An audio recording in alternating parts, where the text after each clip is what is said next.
ক্রমেই শেষের দিকে এগোচ্ছে জি বাংলার ইচ্ছেপুতুল ধারাবাহিকটি।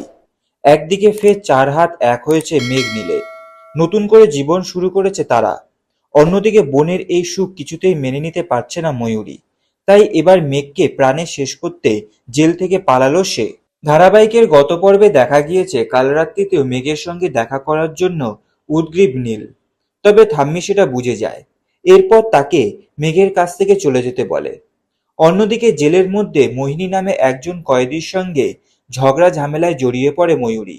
সে মনে মনে ভাবতে থাকে, যেভাবেই হোক না কেন তাকে জেল থেকে পালাতে হবে। এরপর জেলের মধ্যেই বন্দুক চালনা শিখতে থাকে সে। সবার সামনে নিজেকে মানসিক রোগী হিসেবে প্রমাণ করতে সকলের সঙ্গে অশান্তি করতে থাকে ময়ূরী। এরপর অনিন্দ এবং মধুমিতা আসে মেয়ের সঙ্গে দেখা করতে। তারা দেখে মারামারি করার জন্য ময়ূরীর ঠোঁট কেটে গিয়েছে, রক্ত পড়ছে। বড় মেয়ের এমন অবস্থা দেখে খুব কষ্ট হয় অনিন্দ মধুমিতার। তবে বাবা মাকে দেখে হুমকির সুরে ময়ূরী বলে সে জেল থেকে বেরোলে ফের মেঘের ক্ষতি করবে। এ কথা শুনে একটু ভয় পেয়ে যায় অনিন্দ মধুমিতা, কিন্তু তারা ভাবে ময়ূরী এখন জেল বন্দী, তাই সে চাইলেও মেঘের কোনো সর্বনাশ করতে পারবে না সে। তবে এবার দেখা যাবে রাতের অন্ধকারে বন্দুক নিয়ে জেল থেকে পালিয়েছে ময়ূরী। সেখান থেকে সোজা গাঙ্গুলি বাড়ি চলে যায়। এরপর মেঘের জানালার ধারে অপেক্ষা করতে থাকে, কিন্তু জানালা দিয়ে পরিষ্কার কিছু দেখতে পায় না, তাই সে সোজা ঘরের ভিতর ঢুকে যায়।